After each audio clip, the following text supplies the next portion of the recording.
2 3,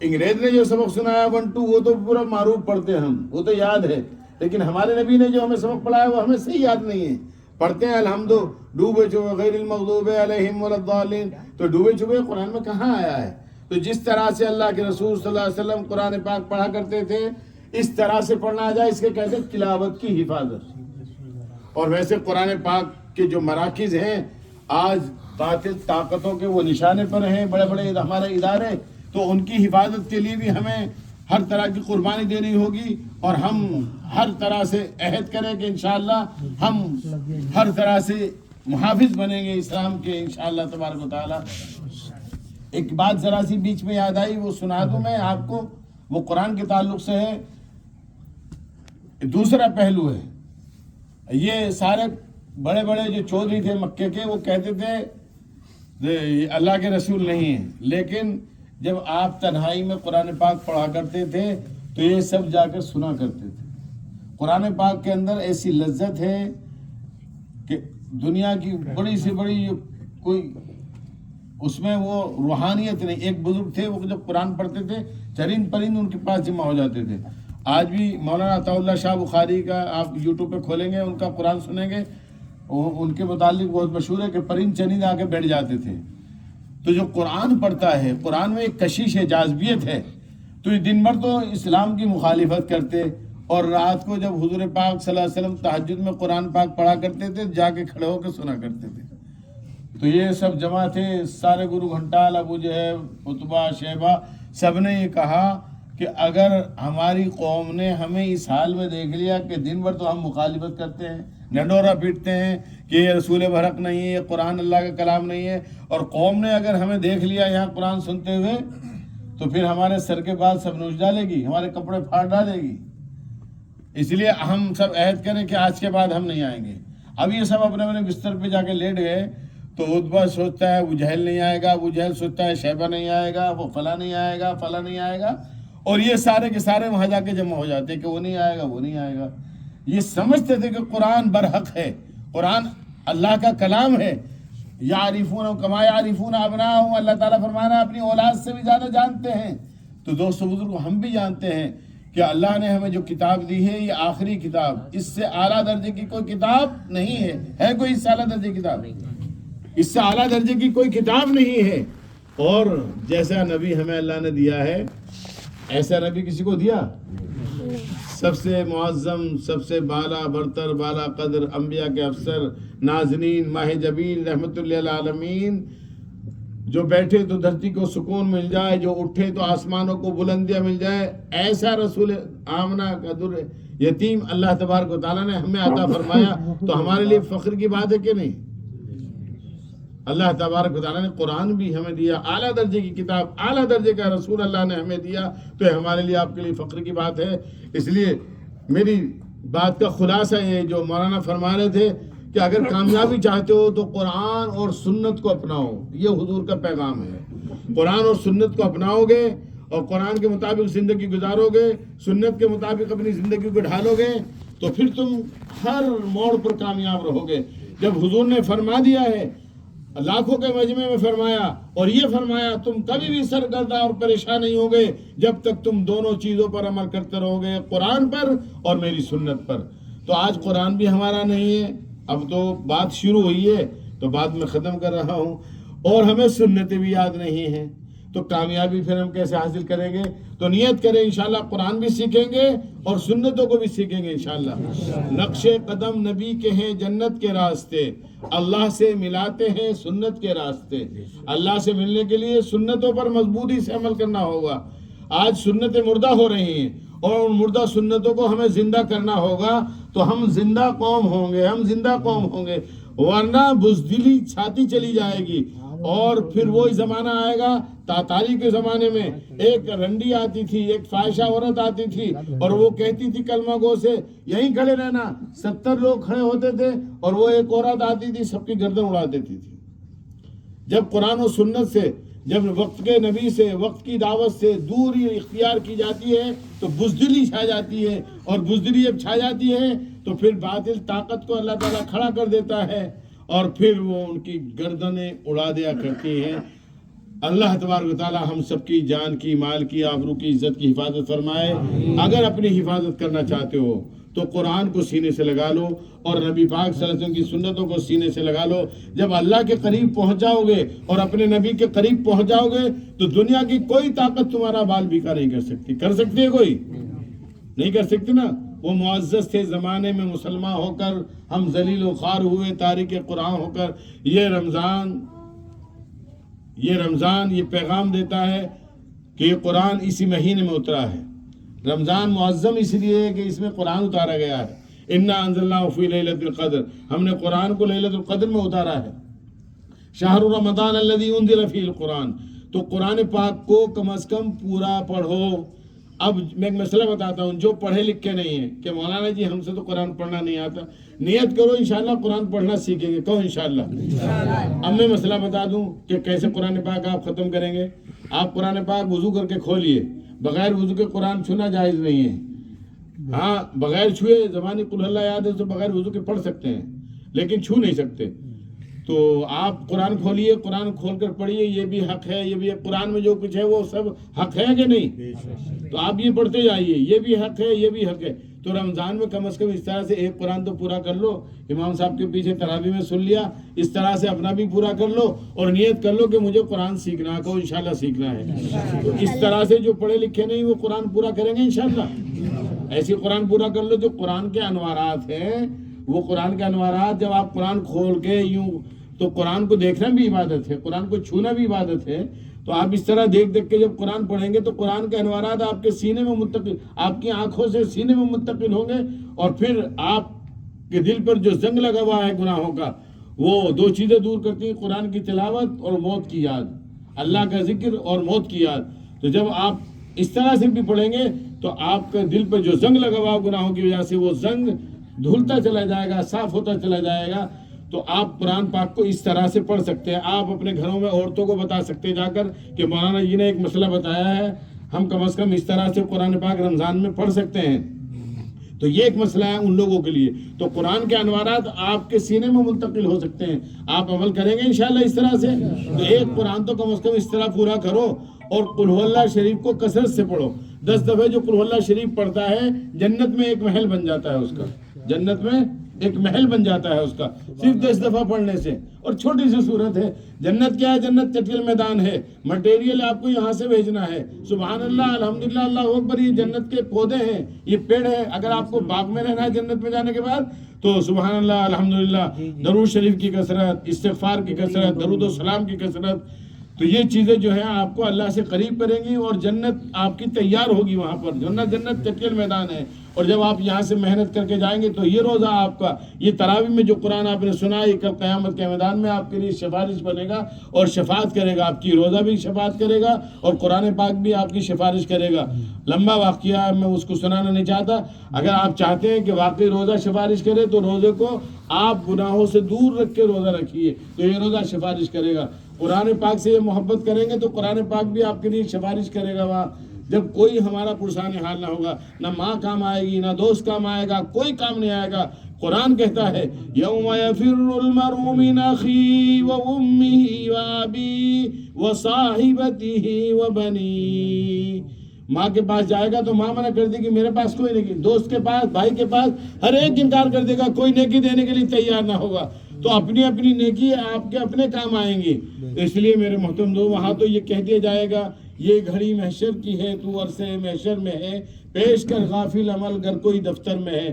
تیرے دفتر جو اعمال نامہ تیرا ہے وہ دکھا یہاں پر لا کر، یا اور کوئی چیز کام آنے والی نہیں ہے۔ اللہ مجھے اور آپ کو دین پر چلنے کی اور دین کو اپنانے کی، قرآن سے محبت کرنے کی، قرآن سیکھنے اور سکھانے کی کامل توفیق عطا فرمائے۔ اب جو باقی دن رہ گئے ہیں، آپ نے تراویح میں سنا، چاہے الحمدللہ سے آپ پڑھیں لیکن تراویح ضرور پڑھیں گے انشاءاللہ۔ اور اگر قرآن دوسرا سنیں تو وہ اس سے اچھی بات کیا ہے، لیکن تراویح نہ چھوڑیں، آپ نماز نہ چھوڑیں، روزے نہ چھوڑیں، اور جو روزے نہیں رکھ رہے ان کو دعوت دیں کہ روزے رکھیں، جو تراویح نہیں پڑھ رہے ان کو تراویح کی دعوت دیں۔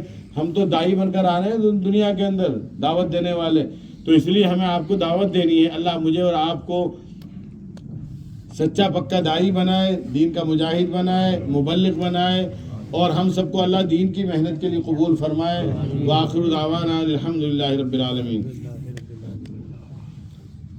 چلو تو دعا آپ کرا دو آج بھائی. زیادہ دیر تو نہیں ہو گئی؟ دعا آپ ہی کرا دیں حضرت. زیادہ دیر تو نہیں ہوئی؟ کیوں ہوئی؟ میں بار بار سوچتا رہا کہ اب ختم کر دوں جتنی ہو جائے. ٹھیک ہے، کم سے کم 3 سانس. زیادہ جتنے بھی ہو جائیں، ٹھنڈا پانی تو کہاں سے ایک دم بھی ہو گئے. تو 3 چائے کے تو 3 تو سانس کم سے کم ہو اور بالکل سانس الگ سے رہے. پانی پینے کے بعد کی دعا ہے ہمارے نبی صلی اللہ علیہ وسلم سقانا برحمتی مان ذوالفرادہ ولم یجعلوا ملن مجاجم بذنوبنا. کھانے کے بعد کی دعا ہم پڑھتے نہیں. ہمیں اپنے نبی کی سنتیں یاد نہیں. نبی سے سنت، نبی کی محبت تو دل میں ہے، لیکن ایسی محبت بھی کیا کہ ہمیں اپنے نبی کی تعلیمات پر عمل نہیں اور یاد نہیں ہمیں سنتیں. تو یہ اس کا ترجمہ ہے کہ اپنی رحمت صلی اللہ نے آپ نے میٹھا پانی پلایا، ہماری گناہوں کی وجہ سے کڑوا تلچٹ نہیں بنایا. یہ ہے، جب شکریہ ادا کریں گے تو اچھا پانی ملے گا نا اللہ کی طرف سے. اگر چائے گرم ہو تو چائے گرم ہوئی تو 3 سانس میں کم سے کم تو نہیں پی سکتے نا. مطلب 3 سانس تو ہو گئے، زیادہ کی کوئی خیر نہیں ہے. کم سے کم 3 سانس میں پینا چاہیے بس.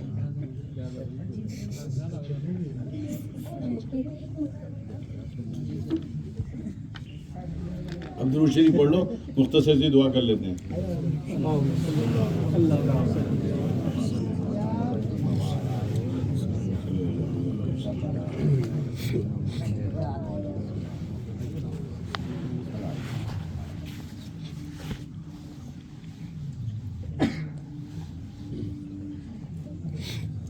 میں نے اس دن وہاں ایک حدیث سنائی تھی کہ جو ممبر کے قریب حضور تشریف لائے اور آپ نے فرمایا کہ جس نے رمضان کا مہینہ پایا، اور پوری حدیث ہے وہ میں مختصر سنا رہا ہوں ذرا سا ایمان کو تازہ کرنے کے لیے.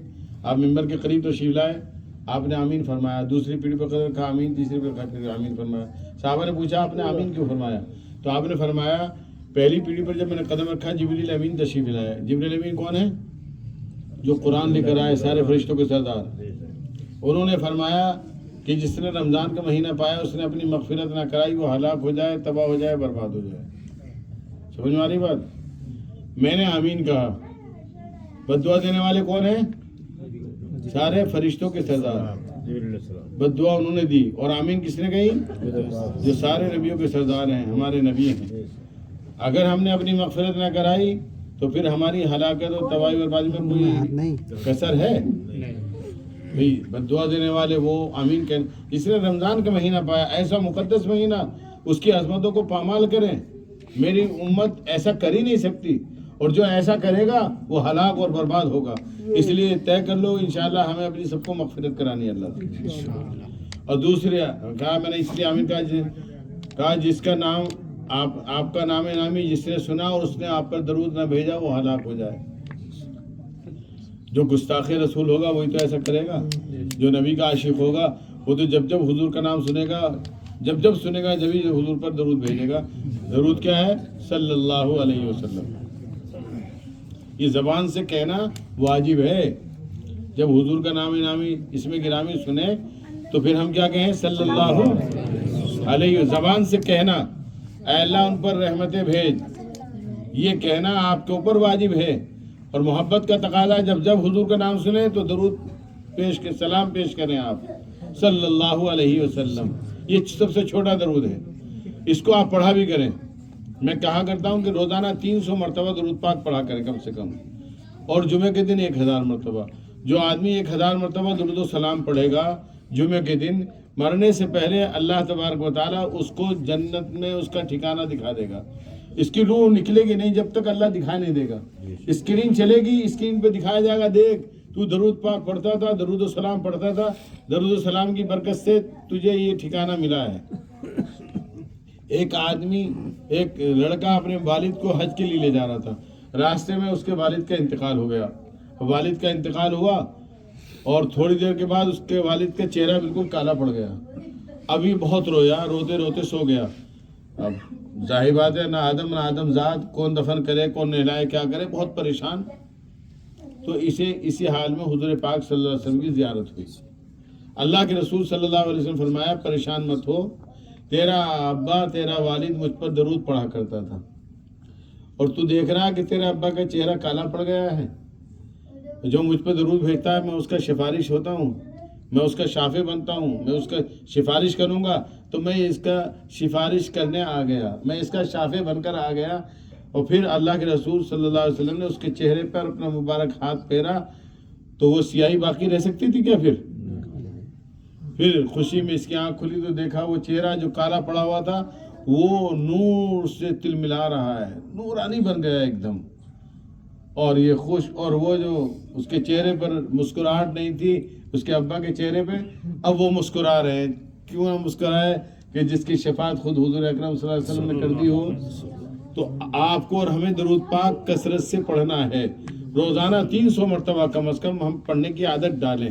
آہستہ شروع کریں 25 مرتبہ سے، 25 سے پھر بڑھا دیں 10، ایسی بڑھاتے چلے جائیں، 300 مرتبہ کر لیں۔ ایک دم تو نہیں کر سکتے، آہستہ آہستہ آہستہ آہستہ آہستہ ایسے کرتے چلے جائیں۔ بچہ ہوتا ہے آہستہ آہستہ بڑھتا رہتا ہے، بڑھتا رہتا ہے، بڑھتا رہتا ہے، تو اس لیے آہستہ آہستہ عادت ڈالیں۔ اور تیسری مرتبہ آپ نے فرمایا، میں نے آمین اس لیے کہا، جبریل امین نے فرمایا جس نے والدین کو پایا، والدین میں سے کسی ایک کو پایا اور اس نے اپنی مغفرت نہ کرائی، وہ ہلاک ہو جائے، تباہ ہو جائے، برباد ہو جائے۔ یہ بھی بہت بڑا پیغام ہے کہ ہم اپنے والدوں کو ستاتے ہیں۔ اگر ستائیں گے تو بد دعا کس نے دی ہے؟ جبریل امین نے۔ اور آمین کس نے کہی ہے؟ تو 3 باتیں آپ نے بتائی، رمضان کا مہینہ پایا، مغفرت نہ کرائی، اس کے لیے بد دعا۔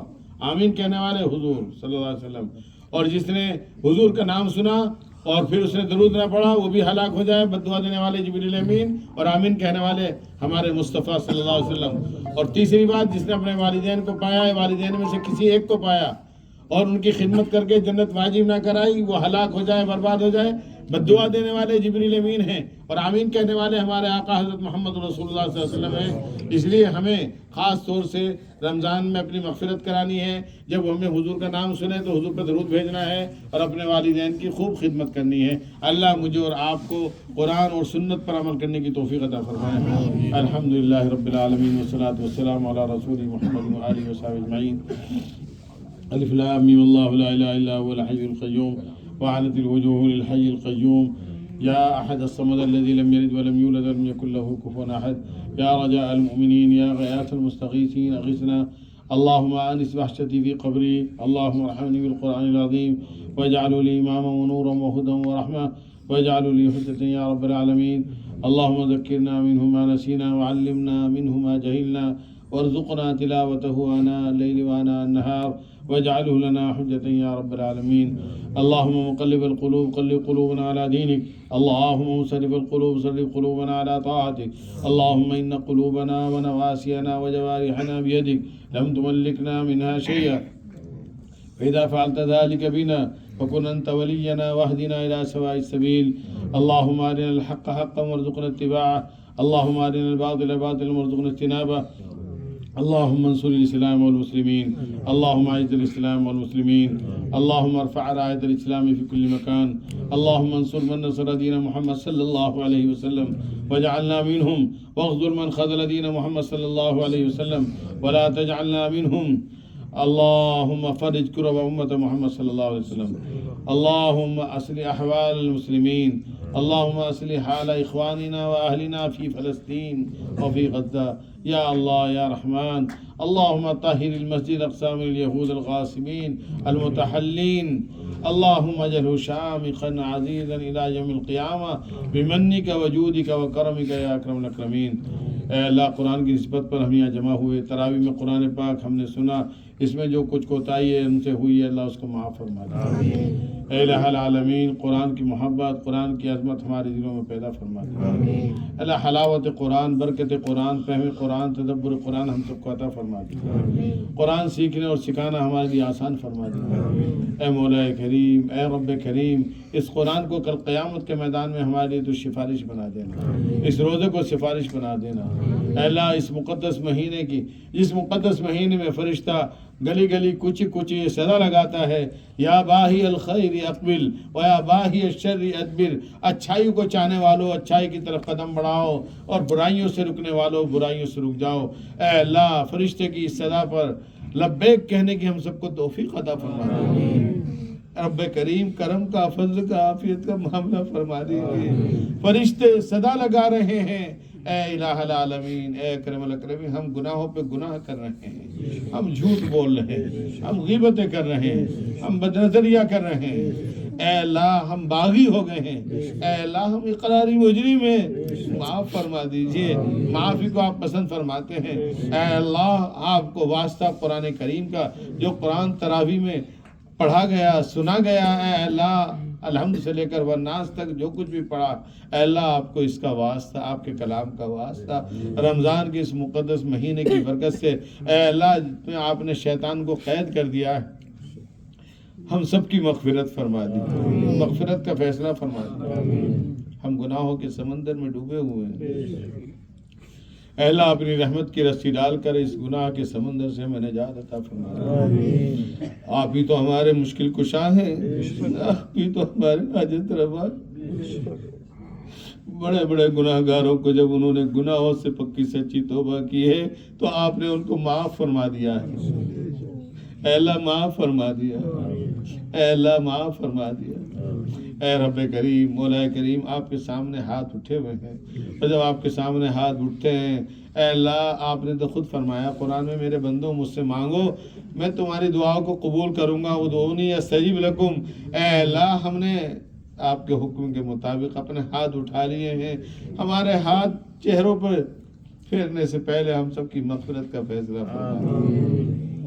رب کریم یہ ہاتھ آپ کے محبوب کے بھی اٹھے ہیں، اور آپ گھنٹوں گھنٹوں آپ کے محبوب ہماری محبت میں ہاتھ اٹھائے رہتے تھے اور ہمارے لیے دعائیں مانگتے رہتے تھے۔ آپ کا دامن مبارک آنسو سے تر رہتا تھا اور آپ کی زبان مبارک پر رہتا تھا، یا ربی امتی، یا ربی امتی، یا ربی امتی۔ اور جب آپ میدان حشر میں تشریف لے جائیں گے، ہر نبی کی زبان پر نعرہ ہوگا یا ربی نفسی، یا ربی نفسی، یا رب، لیکن ہمارے نبی کی زبان پر جو نعرہ ہوگا وہ یہی ہوگا، یا ربی امتی، یا ربی امتی۔ اے میرے رب میری امت کو جنت میں داخل فرما دے اور جہنم سے بچا دے۔ اے رب کریم، یہ رمضان کا مہینہ تھا اور یہی 14-15 تاریخ تھی جب آپ نے بدر کے میدان میں ہاتھ اٹھائے اور آپ کے محبوب نے آپ سے یہ فریاد کی اور فرمایا، اللہم ان تہلک ھذہ العصابۃ لم تعبد۔ اے اللہ یہ مٹھی بھر ماننے والے اگر آج روئے زمین سے ہلاک ہو گئے تو تیرا نام لینے والا کوئی نہ رہے گا۔ اے الہ العالمین، وہ بدر کا میدان جہاں چاروں طرف سے باطل طاقتوں نے گھیر رکھا تھا، وہ چاروں طرف سے مسلح تھے، ہتھیار ان کے پاس تھے، اے اللہ ظاہری اسباب اعلیٰ درجے کے ہر طرح سے ان کے پاس تھے، اور نہ یہاں اونٹ تھے، نہ گھوڑے تھے، نہ زریں تھیں، نہ تلواریں تھیں، نہتے تھے، لیکن آپ کے محبوب نے آپ کے سامنے جب ہاتھ اٹھا کے دعا مانگی تو آپ کی رحمت جوش میں آئی اور آپ نے کہا، اور صدیق اکبر نے بھانپ لیا، صدیق اکبر نے فرمایا، اے اللہ کے رسول میں دیکھ رہا ہوں اللہ کی مدد آ گئی، بس کیجئے۔ اے اللہ آپ کے محبوب ہمارے لیے روتے رہے اور دامن مبارک آنسو سے تر ہوتا چلا گیا۔ صدیق اکبر کو بھی ترس آیا، اے اللہ کے محبوب بس کیجئے، اے اللہ کے محبوب بس کیجئے۔ اے اللہ آپ کو آپ کے محبوب کی اس دعا کا واسطہ ہم سب کی مغفرت فرما۔ بہت گنہگار، نالائق، ناہنجارے، ایسے گناہ ہم نے کیے مولا کہ مکھی بھی ہمارے چہرے پہ نہ بیٹھے، لیکن بارے الہ ہم بہت گندے ہیں لیکن تیرے بندے ہیں، کہاں جائیں؟ کون سا در ہے ہمارے پاس آپ کے سوا؟ مشکل کشا آپ کے سوا کوئی نہیں، حاجت روا کوئی نہیں، آپ ہی تو ہمارے ربا ہیں، آپ ہی تو ہمارے ربا ہیں، آپ ہی تو مشکل کشا ہے، آپ ہی تو حاجت روا ہے۔ اے اللہ قرآن پاک جو پڑھا گیا اس کی برکت سے اور اپنے محبوب کی اس دعا کی برکت سے ہمارا بیڑا پار فرما دے۔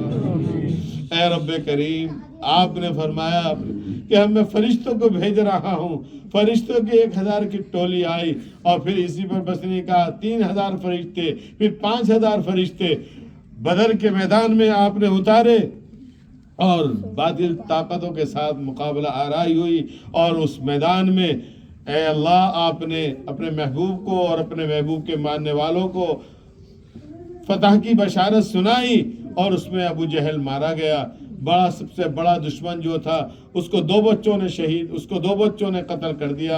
اے رب کریم، آج باطل طاقتیں للکار رہی ہیں، آج وہ مدارس کو نشانہ بنا رہی ہیں، آج مساجد کو نشانہ بنایا جا رہا ہے۔ اے اللہ، ہماری بہت محبوب مسجد، اس میں بت خانہ بنا دیا گیا۔ رب کریم، ہم دیکھتے ہی دیکھتے رہ گئے۔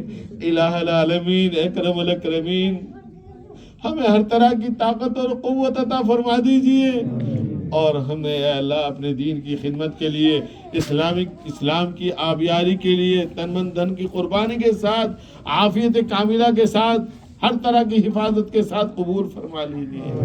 اے اللہ، اعلیٰ کلمت اللہ کے دین کی اشاعت کے لیے، دعوت و تبلیغ کے لیے، قرآن کی حفاظت کے لیے، مدارس کی حفاظت کے لیے، خانقاہوں کی حفاظت کے لیے اے اللہ ہم سب کو قبول فرما دیجیے۔ اے اللہ، ہم اقراری مجرم ہیں، ہم یقیناً گناہ کرنے کی وجہ سے آپ کی رحمت سے دور ہو گئے، قرآن و سنت کو چھوڑنے کی وجہ سے اے اللہ آپ کی رحمت سے دور ہو گئے۔ ہم اقراری مجرم ہیں رب کریم، قرآن کی برکت سے ہمارے گناہوں کو معاف فرما کر جو باقی زندگی ہے اس کو اے اللہ اسلام کے سانچے میں ڈھالنے کی کوشش اے اللہ کرنے کی توفیق عطا فرما دیجیے۔ اے الہ العالمین، باقی زندگی کو قرآن حدیث کے مطابق گزارنے کی ہم سب کو کامل توفیق عطا فرما دیجیے۔ اے اللہ، اس مجمع میں جو بیمار ہیں ان کو شفا کامل عاجلہ مستقبل، جو اپنی پریشانی لے کر یہاں بیٹھے ہیں، تو بھی جانتا ہے کس حال میں پریشان ہیں، اے اللہ ان کی اس پریشانی کو دور فرما دیجیے، نجات عطا فرما دیجیے۔ بہت سے بے قصور جیلوں میں پڑے ہوئے ہیں، اے اللہ ان کی آزادی، ان کی رہائی کے غیب سے فیصلے فرما دیجیے۔ اے اللہ، بہت سی بیوہ عورتیں ہیں، بہت سے یتیم بچے ہیں، غیب سے ان کی کفالت کا انتظام فرما دیجیے۔ اے رب کریم، اے مولا کریم، بہت سی ایسی بچیاں جو مرتد ہو گئیں، چلی گئیں اسلام کو چھوڑ کر، اے اللہ ان کے دل میں اسلام کی محبت، اسلام کی عظمت پیدا فرما کر پھر سے ان کو واپس فرما دے۔ اے اللہ جو باقی بچیاں اے اللہ ان کے ایمان کی، ان کی جان کی، ان کی عصمت کی، عزت کی حفاظت فرما دی۔ اے رب کریم، مولا کریم، ہم سب کی پوری مدد فرما۔ ہمارے جو بھائی حماس اور جو لڑ رہے ہیں، جہاد کر رہے ہیں، اے اللہ دائیں سے بائیں سے آگے سے پیچھے سے ان کی پوری مدد فرما۔ اے اللہ نتنیاہو کو اور اسرائیل کو اور جو باطل طاقتیں ہیں مقابلے پر برسر پیکار ہیں، اے اللہ تو نے ہمیشہ ایمان والوں کی، تقوی والوں کی مدد فرمائی ہے، اے اللہ ان کی بھی مدد فرما دیجیے۔ اے الہ العالمین ان کی بھی پوری مدد فرما دیجیے۔ ہمارے پاس وہ ساز و سامان نہیں کہ ہم ان کی مدد کر سکیں، ہمارے سامنے یہ دو ہاتھ ہیں، یہی ہمارا سب کچھ سرمایہ ہے۔ اے اللہ ہماری اس دعا کو ان کے حق میں قبول فرما دے۔ اے رب کریم جو بے نکاح لڑکے لڑکیاں ان کے لیے نیک صالح رشتوں کو غیب سے انتظام فرما دیجیے۔ اے اللہ جو ہمارے اعزاء اقربا چلے گئے ان سب کی مغفرت فرما دیجیے۔ جو قرآن پاک تراویح میں پڑھا گیا ہے اس کا ثواب حضور پاک صلی اللہ علیہ وسلم کو اور تمام اہل بیت کو، تمام انبیاء کو، صحابہ کو، تمام انبیاء کے صحابہ کو اور محدثین کو، علماء کو، مفسرین کو اور تمام سلسلوں کے بزرگوں کو، نقشبندی، سہروردی، قادری، چشتی، تمام سلسلوں کو، اے اللہ تمام اولیاء اللہ کو اور امت کے ایک فرد کو اس کا ثواب مرحمت فرما دیجیے۔ ان کو بھی پہنچا دیجئے جن کو نام بنام نام لے کر ہم پہنچاتے ہیں، نام بنام ان کو بھی اس کا ثواب مرحمت فرما دیجیے۔ خاص طور سے جنہوں نے قرآن پڑھا ہے، سنا ہے، ان کے اساتذہ کے حق میں اس کو قبول فرما دیجیے، ان کے اعزاء اقربا کے حق میں قبول فرما دیجیے۔ جس گھر میں قرآن پاک پڑھا گیا ہے اس گھر کو برکتوں سے مالا مال فرما دیجیے۔ ہر طرح کے شر اور فتنوں سے ہماری اور اس گھر والے کی، مکی کی، مکہ کی اے اللہ چاروں طرف سے پوری حفاظت فرما۔ ساحرین کے سحر سے، حاسدین کے حسد سے اے اللہ ہر شر اور فتنے سے مخالفین کی مخالفت سے پوری پوری حفاظت فرما۔ اے رب کریم، اے مولا کریم، خیر کی لائن سے جتنی بھی دعائیں تیرے محبوب نے تجھ سے مانگی ہیں، ہم ان تمام دعاؤں کو تجھ سے سوال کرتے ہیں، اور جن سے پناہ مانگی ہم ان سے پناہ چاہتے ہیں۔ ربنا تقبل منا انک انت السمیع العلیم وتب علینا یا مولانا انک انت التواب الرحیم، وصلی وسلم وبارک علی سیدنا مولانا محمد وبارک وسلم تسلیما۔ میں 10 دفعہ درود شریف پڑھوں گا، آپ سنتے رہیں ذرا، وہ پڑھوں گا جس پہ حضور کی زیارت ہوتی ہے۔ اللہم صلی علی محمد وعلی آل محمد بحبیبک انی مشتاق من نور جمالک ورسولک یا اللہ یا اللہ یا اللہ۔ اللہم صلی علی محمد وعلی آل محمد بحبیبک انی مشتاق من نور جمالک ورسولک یا اللہ یا اللہ یا اللہ۔ اللہم صلی علی محمد وعلی آل محمد بحبیبک انی مشتاق من نور جمالک ورسولک یا اللہ یا اللہ یا اللہ۔ اللہم صلی علی محمد وعلی آل محمد بحبیبک انی مشتاق من نور جمالک ورسولک یا اللہ یا اللہ۔ اللہم صلی علی محمد وعلی آل محمد بحبیبک انی مشتاق من نور جمالک ورسولک یا اللہ یا اللہ یا اللہ۔ اللہم صلی علی محمد وعلی آل محمد بحبیبک انی مشتاق من نور جمالک ورسولک یا اللہ یا اللہ یا اللہ۔ اللہم صلی علی محمد وعلی آل محمد بحبیبک انی مشتاق من نور جمالک ورسولک یا اللہ یا اللہ۔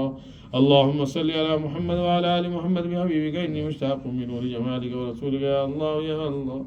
اللہم صلی علی محمد وعلی آل محمد بحبیبک انی مشتاق من نور جمالک ورسولک یا اللہ یا اللہ یا اللہ۔ اللہم صلی علی محمد وعلی آل محمد بحبیبک انی مشتاق من نور جمالک ورسولک یا اللہ۔ ہمارے لیے ضروری کہ ہم صبح جب شروع کریں تو درود شریف ہے، جب ہماری شام ہو نا آخری بستر پر تو 10 دفعہ درود شریف پڑھنے کی عادت ڈال لیں، صبح کو اور شام کو۔ اٹھیں تو درود شریف اور سوئیں تو درود شریف، تو اللہ کی رحمت صبح شام نازل ہوتی رہے گی ہمارے اوپر۔